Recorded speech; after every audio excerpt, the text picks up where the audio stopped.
오전에 읽은 말씀과 연결해서 여러분들이 보시면 될 것 같고요. 그리고 이 내용 이제 장로교회 직분론의 특징이라는 다소 딱딱한 제목 같지만 지금 우리가 장로교회이지 않습니까? 네, 장로 대한예수교 장로교회잖아요.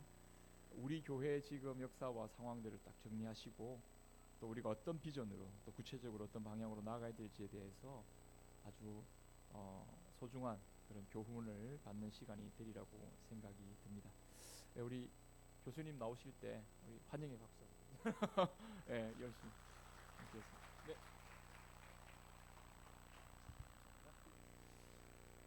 네, 우리 이 용산 중앙교회는 이제 장로교회입니다.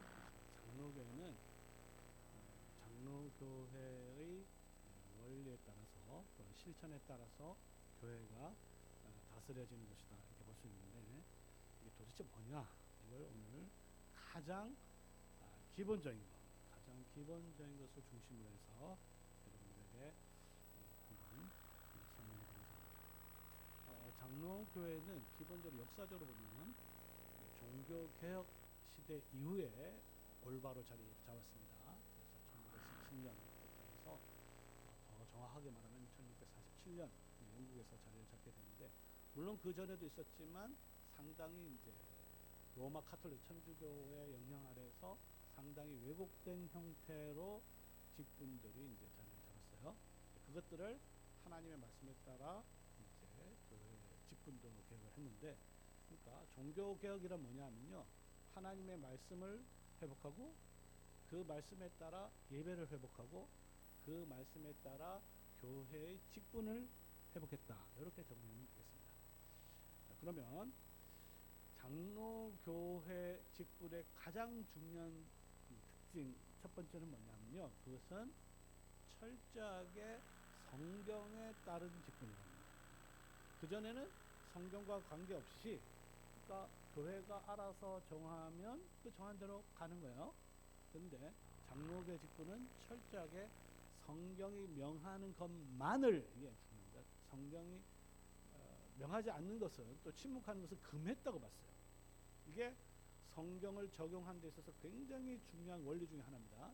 다시 한번 설명하면 장로교회는 성경이 명하는 것만, 거기에서만 따라서 교회의 직분론을 따르는 게 장로교회고, 그렇지 않고 성경과 상관없이 그냥 뭐 교회가 하자는 대로 하면 그것이 이제 잘못된, 또는 그 틀린 것도 아닐 수도 있어요. 근데 어쨌든 로마 카톨릭적인 교회 직분이라고 볼 수 있습니다.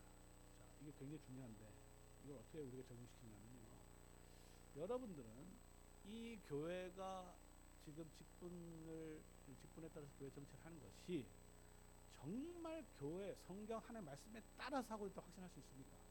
만약 할 수 있다면 장로교회. 그런데 별 관심 없고 그냥 이거는 뭐 교회가 알아서 하는 거 아니냐, 교회가 뭐 위에서 시킨 대로 하고 그냥 뭐 원래대로 해온 것이다, 그렇게 생각하면 사실은 천주교하고 다를 바가 하나도 없는 겁니다.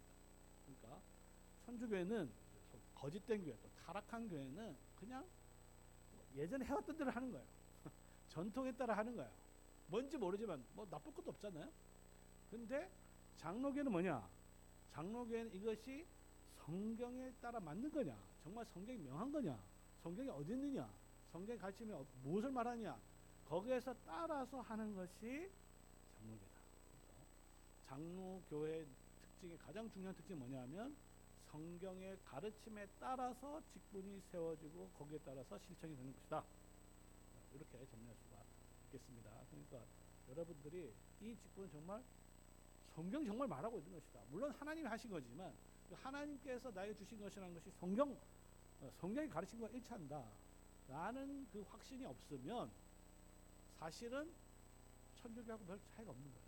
그래서 성경에 따른 직분론이 장로교의 아주 중요한 특징이고, 여기에 따라서 이제 이 성경에 따라서 교회를 교회를 다스려가는 것, 운영하는 것, 이것이 어떤 결과가 나타나냐면요, 굉장히 품위 있고 질서 있게 나타납니다. 품위와 질서요. 근데 이게 무슨 말이냐면 이 교회가 어떤 교회가 정말 성경대로 하고 있는지는 무엇을 보면 알 수 있냐면 정말 품위가 있게 하는지 질서 있게 한지를 보면 아는 거예요. 아무리 뭐 성경에 따라서 우리는 성경대로 한다고 하지만 나타나는 거 보니까 품위도 뭐 별로 없고 그냥 뭐 질서도 안 보인다. 이러면 그건 장로교회 이름만 장로교회지 실질적으로는 장로교가 아닌 거죠. 이 말은 무슨 말이냐면 성경대로 직분론을 행사하기가 사실은 그렇게 쉽지 않다는 거예요. 성경대로 하기가 쉬운 게 아니죠. 성경대로 하다 말은 성경대로 하지만 실제로 하다 보면 그냥 대충 뭐랄까 세상 사람이 하는 대로 비슷하게 얼마든지 그렇게 운영될 수가 있습니다. 그렇기 때문에 항상 성경으로 돌아가자란 말이 그 말이죠. 정말 우리가 하고 있는 것이 정말 성경대로 하고 있는지 성경대로 하고 있지 않는지 그걸 어떻게 할 수 있는지 했을 때 장로교회의 중요한 특징이 뭐라고요? 품위와 질서. 모든 일을 품위 있게 하고 질서 있게 하라. 성도님들이 교회가 뭔지 모르겠어요. 어떤 일인지 모르지만 이 교회가 뭔지 예배도 그렇고 뭐 교회 결정도 그렇고 모든 것들이 딱 봤을 때 품위가 있어 보이고 질서가 있게 보이면 일단 잘하고 있구나 이렇게 판정할 수가 있겠죠. 자, 그래서 이 품위와 질서 있게 교회를 다스려가는 문제에 있어서 장로교회의 직분의 중요한 특징이 있습니다. 그 특징 중에 이제 두 가지를 살펴보면 뭐냐면 선물이라는 개념과 도구라는 개념이에요. 선물과 도구. 그러니까 직분은 뭐냐? 직분은 하나님께서 주신 선물입니다. 선물의 반대말은 뭐죠? 네? 상이죠, 상. 그러니까 선물은 자기가 어떤 노력을 해서 얻는 게 아니죠. 상은 자기가 열심히 노력을 해서 얻는 겁니다. 이게 세상의 관직과 교회 안의 직분의 근본적인 차이예요. 근본적인 차이. 그러니까 얼마 전에 또 선거했어요. 정말 감사한데. 선거했잖아요. 누가 당선됩니까? 열심히 노력하는 사람이죠. 가만히 있는데 뭐 되는 사람, 물론 비례대표는 가만히 모르겠지만 열심히 노력을 하면 할수록 얻는 거죠. 그렇게 만약에 국회의원이 되면 어떤 생각이 들까요? 네? 내가 잘나서 내 힘으로 내가 뭐 지혜가 있어서 뭐가 그죠? 이런 식이 돼버립니다. 그런데 교회 안에서는 직분은 관직이 아니라 뭐예요? 하나님이 선물. 선물이니까 뭡니까? 이걸 위해서 노력할 필요가 있어요? 없어요? 노력할 필요가 전혀 없습니다. 전혀 없어요. 직분을 얻기 위해서 노력한다는 것 자체가 직분을 뭘로 생각하는 겁니까? 관직으로 생각합니다. 상으로 생각합니다. 사실은 이게 있잖아요. 교회가 타락한다는 말을 하는데 이 타락의 핵심이 직분이 있습니다. 직분은 뭘로 생각하면 타락하냐면요. 하나님의 선물로 생각하지 않고 관직으로 생각합니다. 상으로 생각합니다. 내가 목사 좋아 보이는데 장로도 좋아 보이는데 장로 좀 하면 돼야지. 아니 집사도 좋아 보이는데 어떻게 되냐. 표를 얻으면 되겠다. 표를 얻으면 어떻게 되냐. 이렇게 밥도 한번 사주고 그죠? 열심히 교회 봉사도 열심히 하고 교회 봉사 하지 말라는 말도 아니고 밥도 사주지 말라는 말 절대 아닙니다. 그 동기가 뭐야? 그 숨어 있는 동기. 이건 하나님 아시죠? 여러분 아시죠? 개인만 압니다. 그 동기가 열심히 봉사하고 열심히 헌금하고 열심히 교회 출석하고 그 이유가 결국은 알고 보니까 뭐예요? 교회 직분을 얻기 위해서. 이거는 직분을 뭘로 생각하는 거예요? 관직으로 생각합니다. 그래서 장로교는 이것을 완전히 거부하는 겁니다. 장로교는 직분을 뭘로 생각하느냐? 하나님의 선물로 생각합니다. 선물로 생각하기 때문에 이 선물을 얻기 위해서 노력할 필요는 하나도 없는 것이 정상이에요. 만약에 이걸 얻기 위해서 교회 안에서 무슨 선거운동이 안 하겠지만 교회가 커지면 커질수록 선거운동이 자리 잡기가 굉장히 쉽습니다. 그러니까 교회가 크다고 부러워할 필요가 하나도 없어요. 거기 보면요. 그래서 장로가 되기 위해서는 심지어 모 교회 있잖아요. 심지어 뉴스까지 나오지 않습니까? 장로 되려면 1억, 권사 되려면 1,000만 다 배정이 돼 있습니다. 근데 조금 더 이야기하면 그게요 다 이유가 있어요. 이유가 뭐냐면 이제 뭐 이런 거죠. 직분돼서 뭐 감사원금 해야 되는 정도 해야 되는 거 아니야? 한턱 내야 된다. 뭐 그런 생각이 있는 거죠. 근데 딴 사람 얼마 했냐? 그러니까 아예 그냥 교회에서 정해져 버리는 거야. 눈치 보기 싫으니까. 그런 식으로 교회의 직분이 타락하게 됩니다. 그러니까 교회 안에서 이 직분의 선물됨이 공격을 받으면 결국은 어떻게 되느냐? 교회가 타락하게 됩니다. 그래서 장로교회에서의 직분의 넘버 원이라고 할 수 있는 건 뭐냐? 기본의 기본은 직분은 뭐다? 선물이다. 절대 잊어버리면 안 돼요. 이걸 잊어버리는 순간 뭘로 바뀌냐면요. 심지어는 뭐 이런 거 있죠. 야, 직분자 되는데 뭐 한턱 내라 뭐 이런 말. 너무 쉽게 하면 안 되는 거죠. 사실은 한턱 내는 게 아니라 앞으로 수고하니까 교회가 선물을 해줘야 되는 거예요. 그러니까 직분에서 뭐 헌금 모아가지고 뭐 하자. 이거 굉장히 위험한 생각입니다. 그래서 앞으로 직분을 세운지 안 세운지 모르겠는데 앞으로 직분자를 세우면 직분자 보고 뭐 한턱 내라 이게 아니라 선물이기 때문에 오히려 우리가 감사하는 마음으로 성도들이 뭔가를 해줘야 되는 거예요. 뭔지 모르겠지만. 자, 선물 꼭 기억하시기 바랍니다. 이 선물을 놓치는 순간 교회는 타락한다. 그리고 선물이 관직 상급으로 바뀌고 거기에 돈이 들어가면요. 결국 그런 교회는 부패하는 거예요. 자, 그 다음에 이것과 더불어서 도구라는 개념도 중요합니다. 도구. 직분은 도구라는 개념입니다. 도구.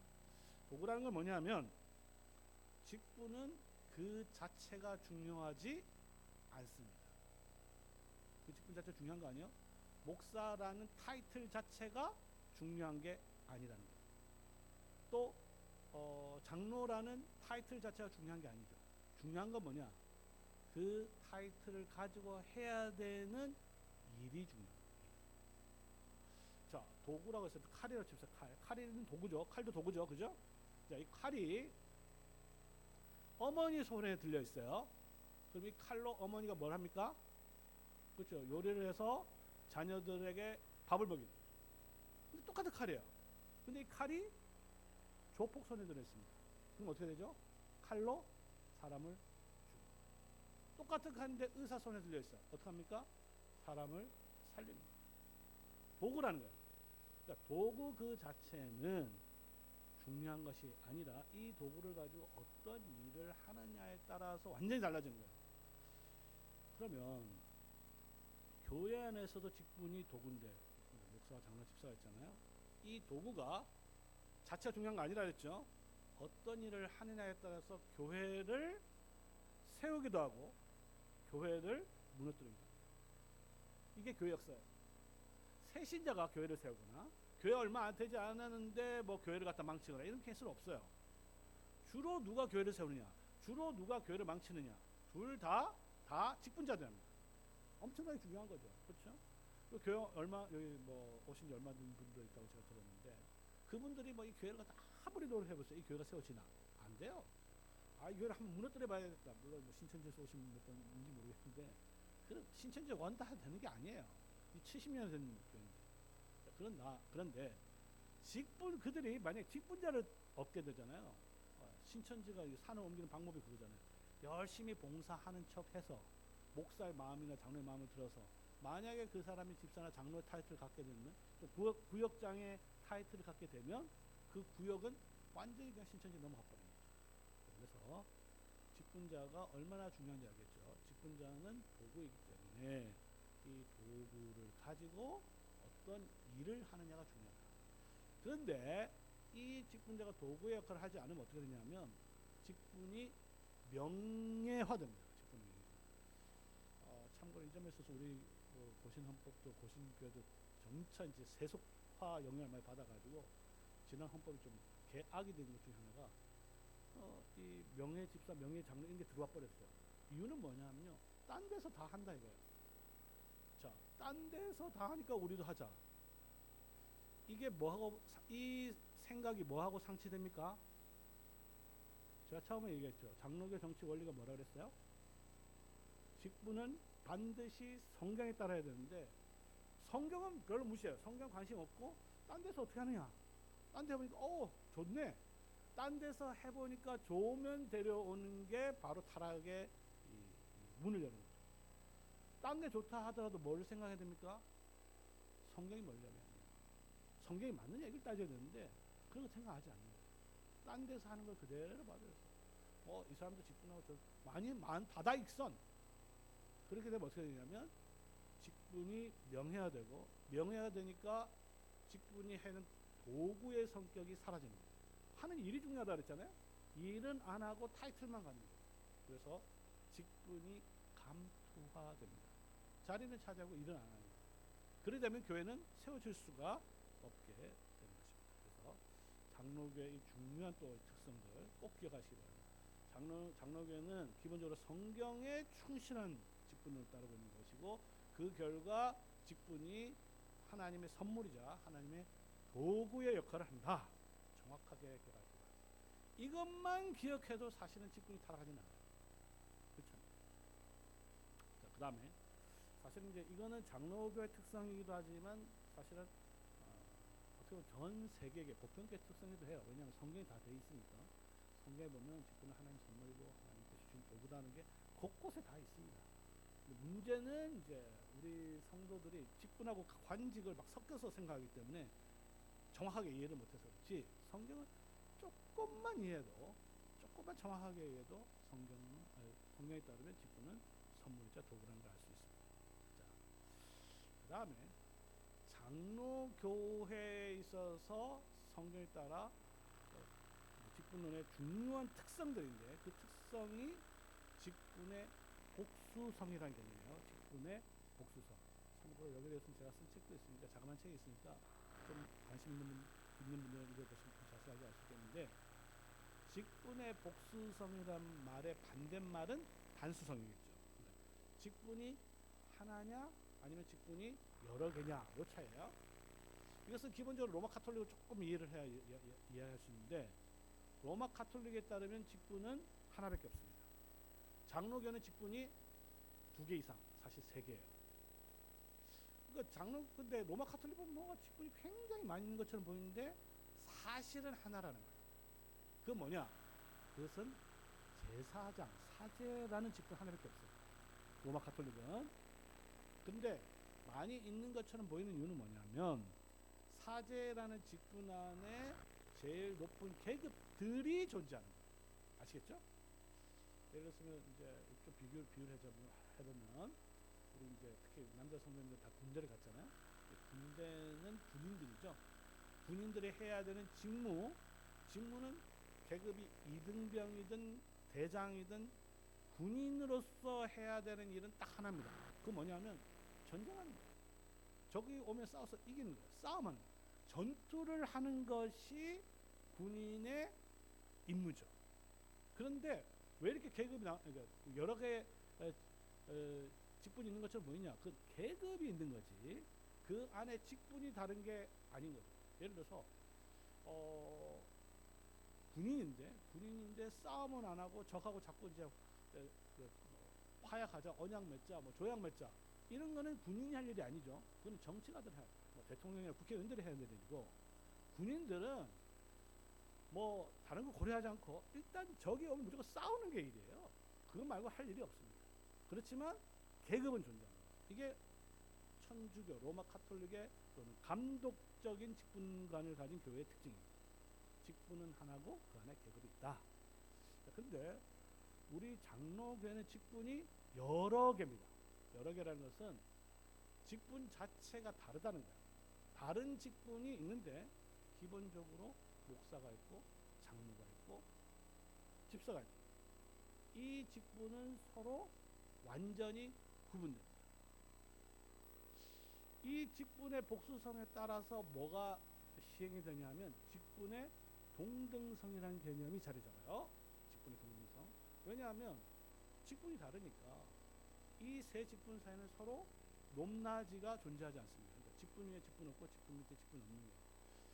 이게 또 왜 중요하냐면 대부분의 성도들이 성경에 따라서 이 직분을 배우지 않으면 세상 사람들과 비슷하게 회사처럼 생각하는 거죠. 목사는 누구예요? 사장. 장로는 뭐 간부? 그 다음 집사는 직원. 이렇게 생각하는 실제로 그렇게 생각하는 사람 교회를 잘 모르는 사람 실제로 그렇게 생각하는 사람들이 굉장히 많습니다.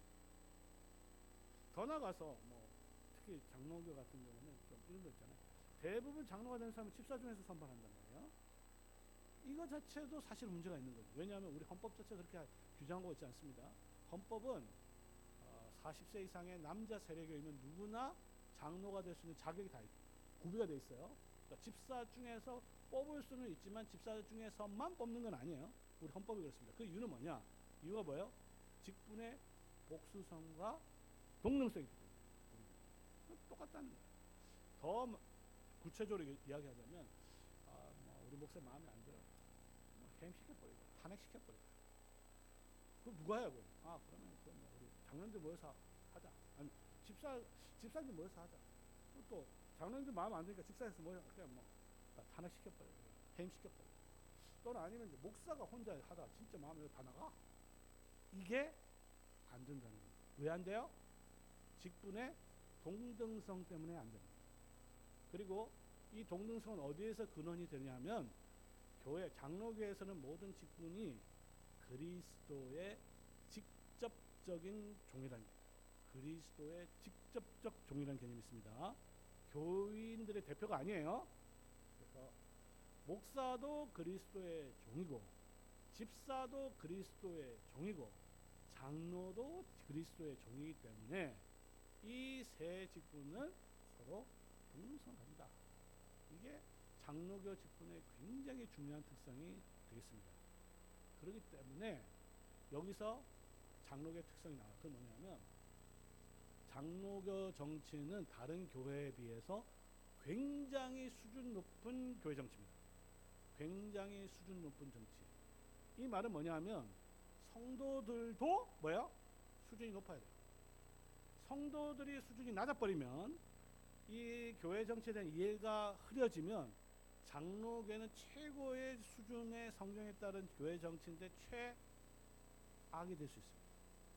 간단히 말하면 장로교 정치는 최고 좋은 것만 모았는데 잘못 운영되면 제일 나쁜 것만 모아서 운영이 될 수도 있습니다. 그러니까 이 체제 자체는 가장 수준 높은 정치이지만 그것을 운영하는 사람들이 제대로 잘 하지 못하면 실제로 최악으로 바뀔 수 있다는 거예요.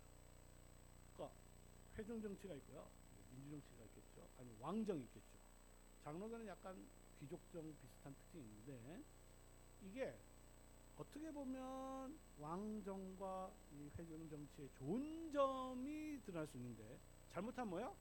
이것의 무책임, 독재, 이게 다 연결이 돼가지고 마음대로 될 수도 있다는 것을 우리 성도님들이 기억할 필요가 있습니다. 그래서 장로교 정치는 수준 높은 성도들의 분별력이 전제가 되어 있어야 한다. 따라서 여러분들은 장로교 교회 정치에 대해서 평소에 부지런히 배워야 돼요. 이건 목사님 알아서 하세요. 이거는 그냥 로마 천주교로 가는 거야. 우리가 하자. 해중교회 가는 거야. 그러니까 장로교 정치는 목사님 마음대로 해서도 아니고 그냥 우리끼리 하자 이것도 아니고 장로교 정치에 따라서 하나님께서 정하신 직분자들의 통치에 따라서 하는 것이 장로교 정치 원리다. 그걸 꼭 기억하시면 좋겠습니다. 그럼 이제 복수성인데 뭐가 다르냐? 뭐가 다르냐 했을 때 사실은 이게 조금 어렵습니다. 왜 어렵냐면 그래서 아까 우리 장로교는 직분이 다른 직분이 3개 있다 그랬잖아요. 하나는 목사, 하나는 장로, 하나는 집사인데 사실은 목사라는 단어가 성경에 안타깝게도 없습니다. 놀라신 분들이 계신데 목사라는 개념이 있지만 목사라는 단어는 없어요. 물론 한글로는 한 번 다 있습니다. 한글로는 한 번 있지만 그 당시에는 목사라는 단어 자체가 존재하지 않았어요. 대부분 다 목자로 됐어요. 그런데 에베소서에 유일하게 이거를 목자로 번역하지 않고 목사로 번역했어요. 자, 그렇기 때문에 우리 사실 목사가 뭐 하는 사람인지 알기가 굉장히 쉽지가 않습니다. 아마 여러분들은 각자 소견에 오른 대로 목사상이 있을 거예요. 근데 이게 왜 중요하냐면 평소에는 별로 안 중요합니다. 언제 중요하냐? 목사를 청빙할 때 중요해요. 조금 더 이야기 설명하면 박 목사님 굉장히 훌륭하신 분이잖아요. 근데 너무 훌륭하니까 옆에 교회에서 데려갈 수 있잖아요. 있습니까? 없습니까? 있어요. 있습니다. 절대 여러분들 결사 반대하겠지만 그게 하나님의 뜻이면 가야 되는 게 목사의 임무입니다. 그게 큰 교회든 작은 교회든 목사가 판단하기에 이건 정말 하나님의 부르심이다 하면 가야 돼요. 그게 목사입니다. 여러분들 아무리 막아도 가야 되는 게 목사예요. 자, 갖다 칩시다. 또는 뭐 여러 상황으로 빌 수도 있습니다. 했을 때 자, 우리 어떤 목사를 뽑을까 하면 어떻게 될까요? 이 생각이 같아질까요? 달라질까요? 같아야 되는 게 정상이죠. 같아야 되기 위해서 뭘 해야 되냐? 평소에 목사가 뭔지를 배워야 돼요. 목사가 뭔지를 모르면 아무리 교회 생활을 오래 한다고 해도 자기 소견에 옳은 대로의 기준이 있습니다. 대표적으로 목사는 설교 무조건 잘해야 한다. 뭐 이런 생각이에요. 야, 설교 잘해서 소용없다. 목사는 그저 성도들 사랑하고 돌보고 뭐 신방 열심히 하고 뭐 맛있는 거 사주고 이게 제일 중요하다. 각자의 소견에 아니 자녀도 교육이 제일 중요하다. 뭐 자녀도 있습니다. 나는 뭐 자녀 교육 없으니까 그때 관심 없고 그냥 뭐 목사님 오시면 따뜻한 대해주고 이게 최고다. 각자의 소견에 옳은 대로 기준이 있으면 이게 목사 청미할 때 치명적입니다. 그러니까 목사 청미할 때 목사를 고를 때 사실 이제 부교육자도 마찬가지입니다. 할 때 이 목사의 직무를 정확하게 알고 그 직무에 따라서 잘할 사람을 뽑아야 됩니다. 선발해야 됩니다. 청빙을 해야 됩니다. 그러면 이제 성경은 뭐라 해야 되냐? 또 이게 성경이 뭐라 해야 되냐? 항상 생각해야 되는 게 장로교 원리라고 했잖아요. 근데 이걸 알기가 쉽지 않습니다. 왜냐하면 목자가 뭘 하는지 목자가 도대체 무슨 일을 할까요? 여기에 대해서 조금 설명하면 시편 23편이 아주 좋은 답을 제시하고 있습니다. 우리 성도님들 시편 23편을 알죠? 여호와는 목자시니 그것까지는 아는데 목자가 뭐 하는지 잘 모르시죠? 제가 오늘 확실하게 가르쳐 드릴게요. 세 가지입니다. 목자가 해야 되는 넘버 원은 뭐냐면 적어도 우리는 목자를 갖다 본 적이 없으니까 본 적 뭐 있습니까? 거의 없죠. 특히 젊은 친구도 없죠. 그러니까 목자가 뭐 하는지 몰라요. 그러니까 성경을 통해서 배워야 됩니다. 성경을 통해서 보면 세 가지입니다. 첫 번째, 그가 나를 푸른 풀밭으로 쉴 만한 물가로 인도하십니다. 그러니까 목사가 해야 될 넘버 원이 그거예요. 여러분들을 어디로? 푸른 풀밭으로 쉴 만한 물가로. 근데 이게 무슨 뜻이에요? 풀밭에 가보신 분 손 들어보세요.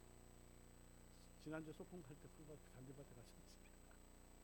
물가로 여름에 이번에 뭐 수련할 때 개울가로 가시는 거예요. 자, 여러분들 이 뜻을 모르는 이유는 뭐냐면요. 여러분들이 양이 되지 않았기 때문에 몰라요. 여러분들이 양이라면 이게 무슨 뜻인지 확실히 합니다. 우리 어린아이, 우리 주일학교 아이들 좀 알 수도 있어요. 양이 풀밭에 왜 가죠? 에? 풀 먹으러 가죠? 그 다음에 물가는 왜 가요? 아주 아이들은 바로 답을 하죠. 자, 이걸 통해서 우리가 알아야 될 게 뭐냐면 목사가 해야 될 넘버 원 뭐예요? 성도를 먹이고 마시게. 이걸 안 하면 목사가 아니에요. 첫 번째 기억할 게 바로 자, 목사가 여러분들을 먹이고 마시는 일을 합니까? 안 합니까? 어떻게?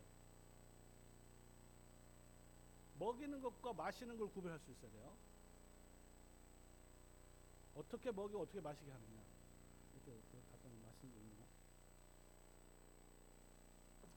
여기에 대한 답은 목사가 양들에게 해야 될 넘버 원은 뭐냐면 먹이고 마시는 건데 간단히 말해서 그리스도의 살을 먹이고 그리스도의 피를 마시게 합니다.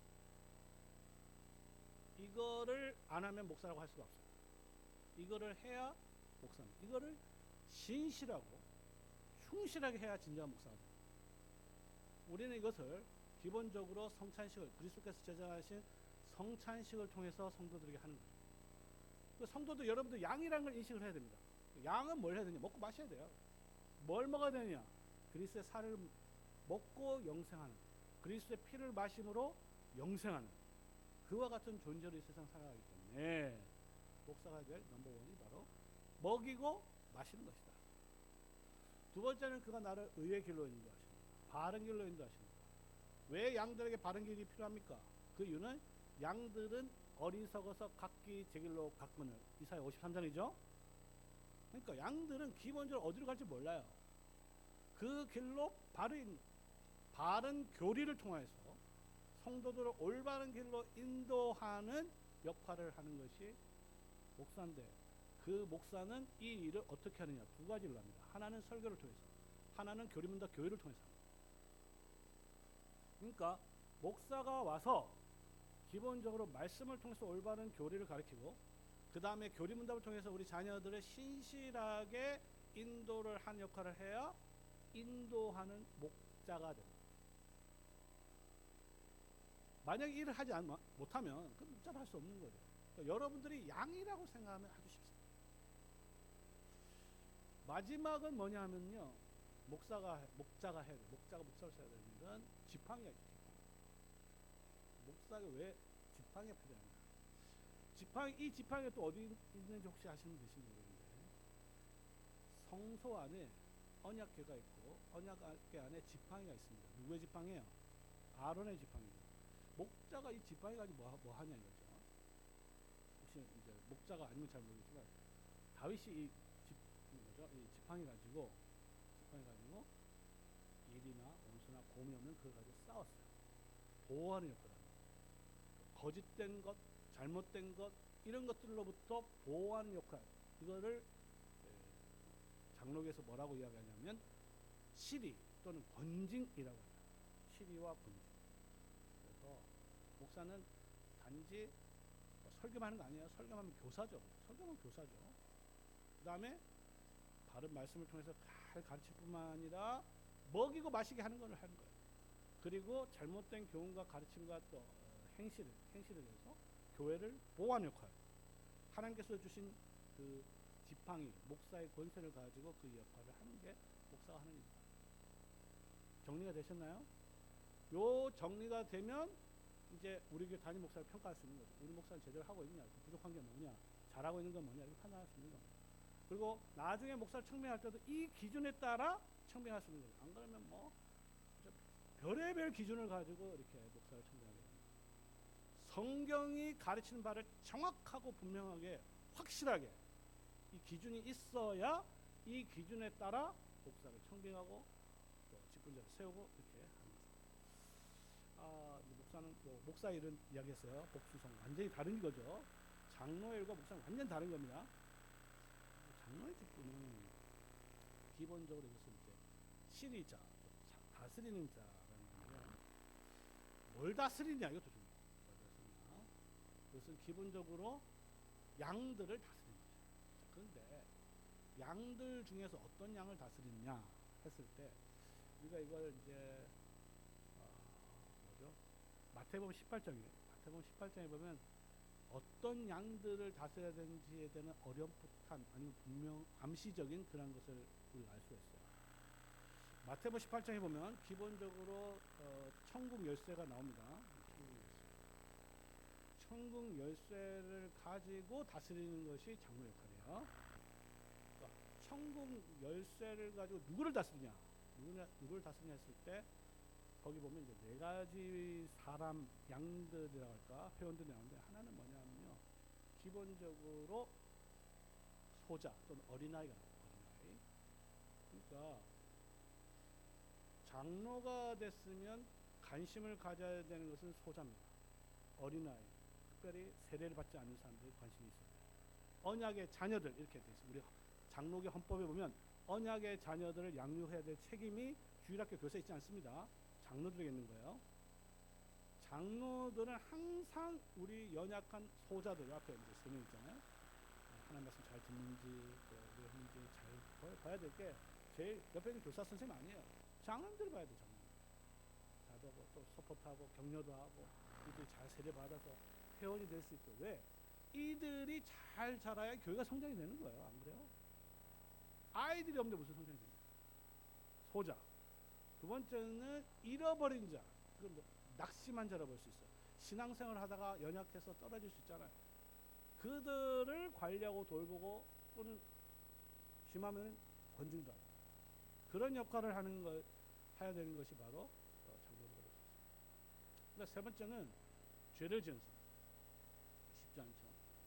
죄를 지은 자들에 대해서 치리를, 형제들이 죄를 지었을 때 우리 가운데 죄를 지었다 칩시다.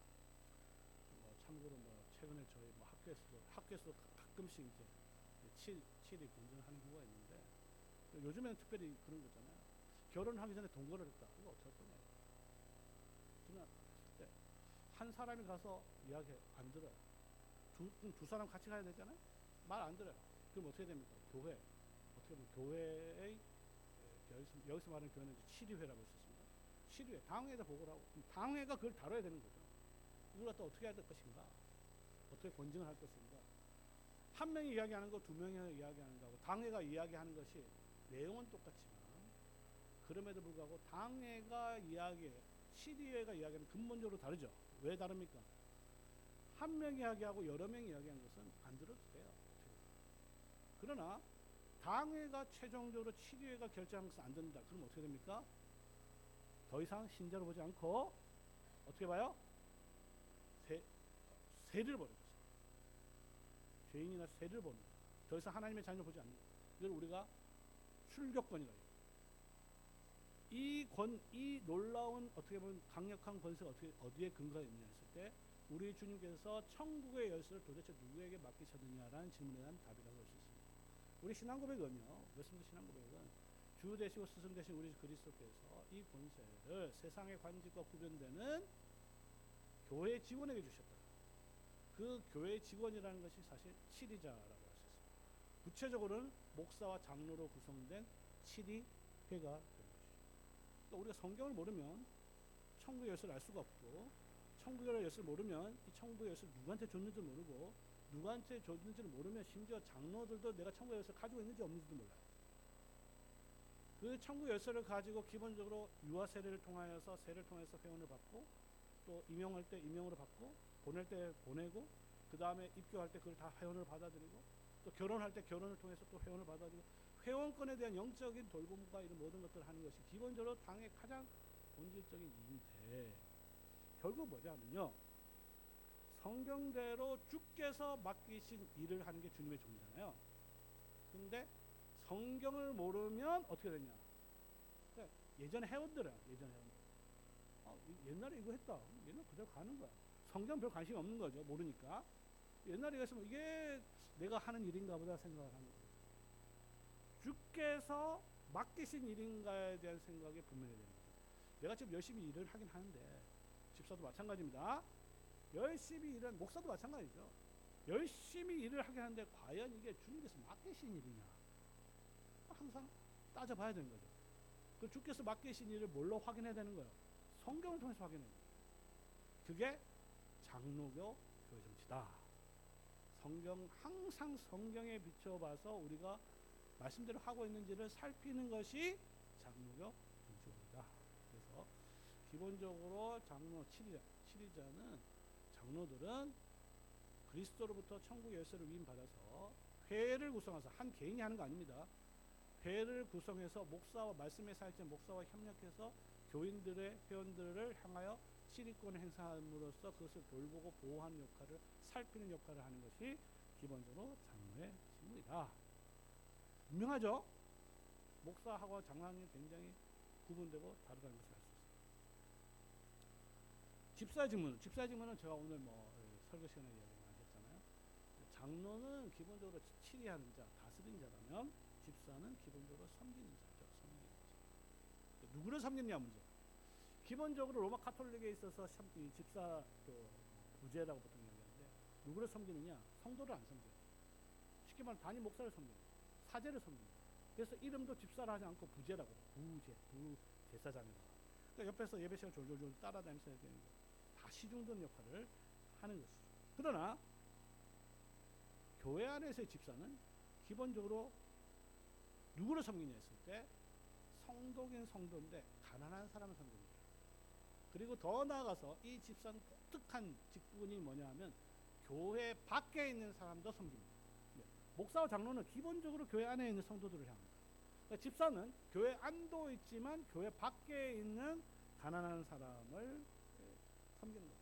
그리고 그 수단은 뭐냐 하면, 교인들 전체가 모은 헌금을 관리하는 겁니다. 재정을 하는 거죠. 그래서 이 원리를 제대로 이해하지 못하면 뭐냐면 이 당회에서 자꾸 재정을 돈을 건드려요. 영혼에 관심 없고 돈에 관심 있는 거죠.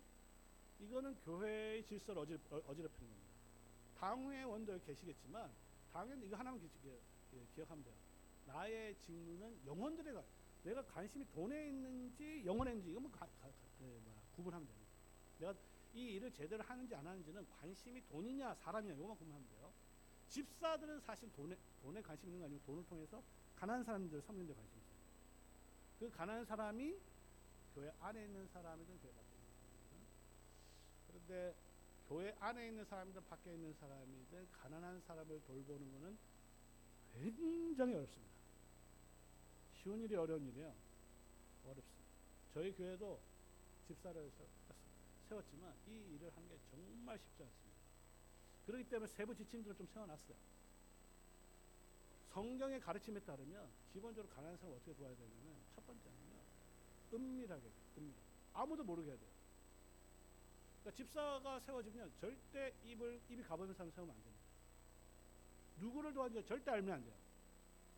은밀하게 할 수 있는. 그 다음에 교회 안에 가까운 친척들부터 하는 거죠. 그 다음에 오늘 성경에 봤지만 필요에 따라서 누가 필요한지를 하려면 신방도 해야 되고 잘 살피는 사람이 해야 돼요. 그런 사람들을 잘 세워서 성령과 지혜와 믿음이 충만한 사람을 세워놔야 은밀성이 확보되고 필요한 사람들이 제대로 도움을 받을 수가 있게 됩니다. 그러니까 이 가난한 사람들을 돕는다는 것은 그 자체는 굉장히 간단해 보일 수 있을지 모르지만 실제로 교회 안에서 하는 것은 굉장히 어렵다는 걸 알 수 있습니다. 사실은 이제 제가 오늘 주보를 하긴 못했는데 일반적으로 교회가 커지면요 보니까 집사 명단이 안 나옵니다. 무슨 말이에요? 성도들이 집사가 누군지 몰라도 신앙생활 하는데 아무런 도움이 없어요. 예를 들어서 이 중에 젊은 친구인데 등록금이 없어서 등록을 못해요. 누구 책임입니까? 기본적으로 성도 전체 책임이잖아요.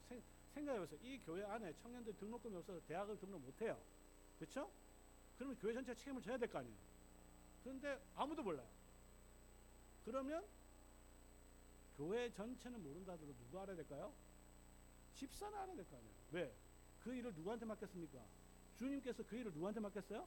집사에게 맡긴 거예요. 만약에 그 일을 제대로 하지 못하면 주님께서 다시 오셨을 때 뭐라고 이야기했습니까? 악하고 게으른 종아 이렇게 판단하는 거죠. 그래서 성도님들이 우리 직분을 좀 제가 이야기했죠. 장로교에서 직분은 수준이 굉장히 높은 거라 분명히 얘기했습니다. 수준 다른 사람이 못해요. 그러니까 수준을 훨씬 하나님의 말씀에 따라 올려놔야 이 직무, 그리스도께서 맡긴 직무를 제대로 할 수 있는데 오늘은 이제 직분과 관련해서 좀 안타까운 것은 특히 집사들 같은 경우는 팀 켈러 같은 목사님들 썼는데 집사들이 한 일이 주로 이제 허드렛 일이 좀 많은 경향이 있어서 주께서 맡기시니 다시 한번 강조하지만 교회 장로교에서 직분론은 직원들이 주께서 맡기신 일에 충성하는 게 직원. 그러니까 단지 위에서 시킨 일 열심히 하는 게 아닙니다. 보통 보면 뭐 열심히 하긴 하는데 무슨 일 하니까 물어보니까 뭐 위에서 시키긴 하는데 위에서. 그 위가 누구여야 되겠습니까? 그러면 그 위는 당연히 승천하신 그리스도가 돼요. 그래서 그 장로교회 안에서의 직분자들은 기본적으로 이 생각이 아주 분명해져야 됩니다. 주께서 맡기신 일이 뭔지를 성경을 통해서 확인하고 그 일에 충성해야 되고 그 따라서 맡은 자들은 그 일을 하기 위해서 내가 뭐가 필요한지는 분별하고 항상 그 은사들을 개발할 필요가 있다. 이렇게 정리했으면 좋겠습니다. 우선 시간이 조금 지났는데 하나만 할 것 같아요. 하나 어떻게 세울 것인가 이것만 좀 하고 마치도록 하겠습니다. 이제 이 하나의 말씀을 다 이해하고 나서도 결국 직분자 선출을 잘 못해버리면 무용지물입니다. 어떻게 잘 세울 수 있는가? 너무나 간단하죠. 자, 이것도 가장 기본만 일단 정리하면 됩니다. 직분이 선물이라는 걸 알게 된다면 직분은 누가 세우느냐가 중요해요. 누가 세웁니까? 승천하신 그리스도께서 세우십니다. 이유는 뭐냐면 그리스도가 누구예요? 교회의 머리시라는 거예요. 그리스도가 교회의 머리라는 것은 말로만 이해하면 안 됩니다. 그리스도께서 하늘에 계시지만 직접 땅에 있는 이 용산 중앙교회를 실제로 다스린다는 것을 체험적으로 이해를 해야 돼요.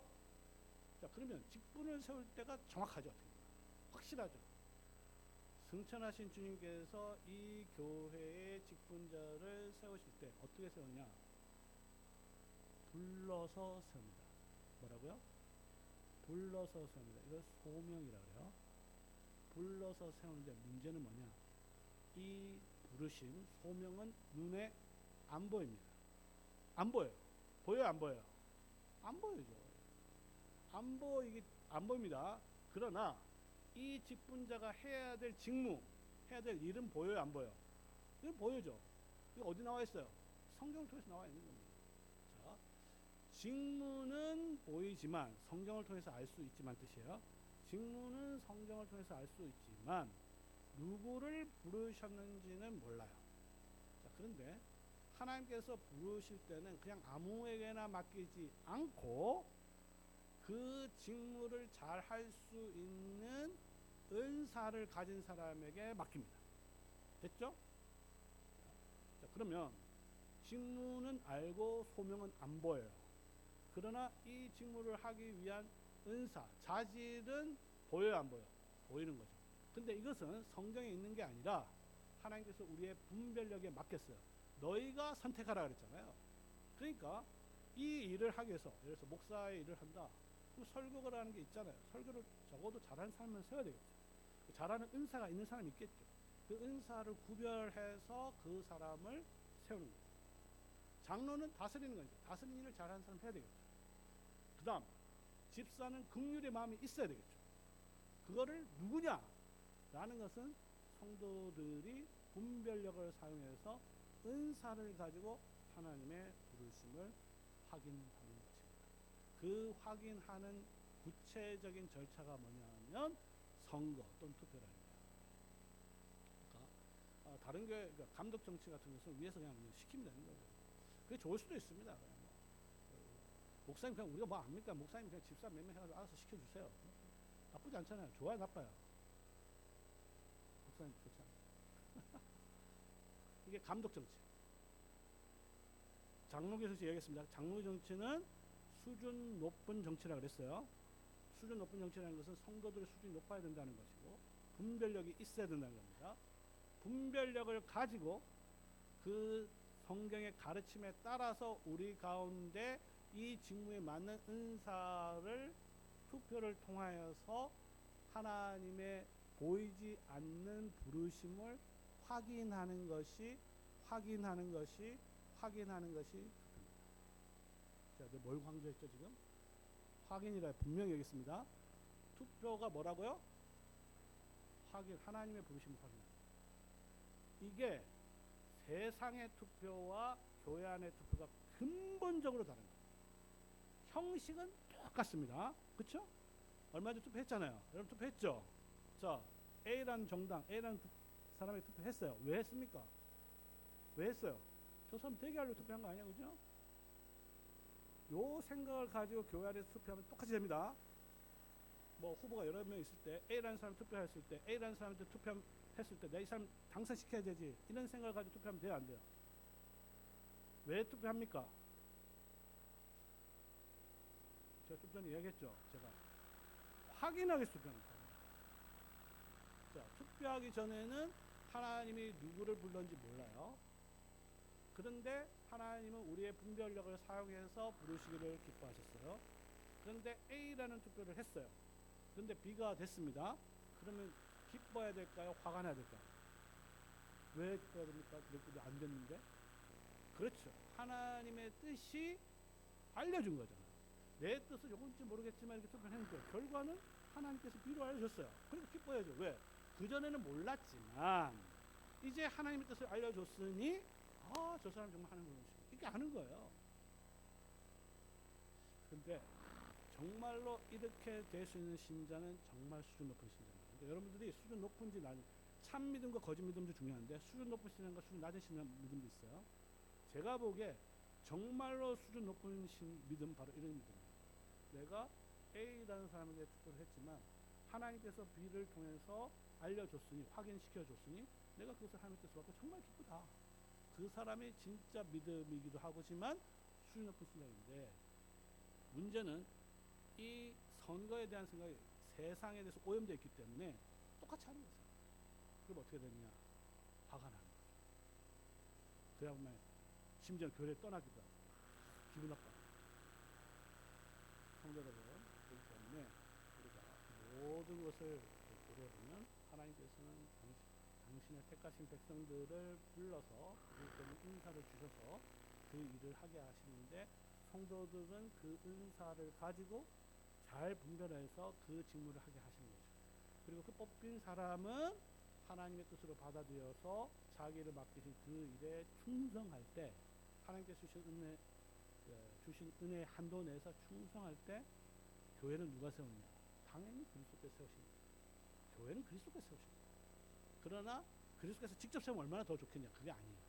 그리스도께서는 당신의 종들을 통하여 종들의 직무를 통해서 세우기를 기뻐하셨습니다.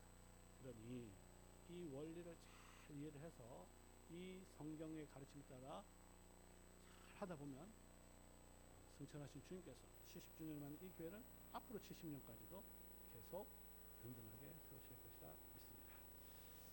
기도하겠습니다. 하나님,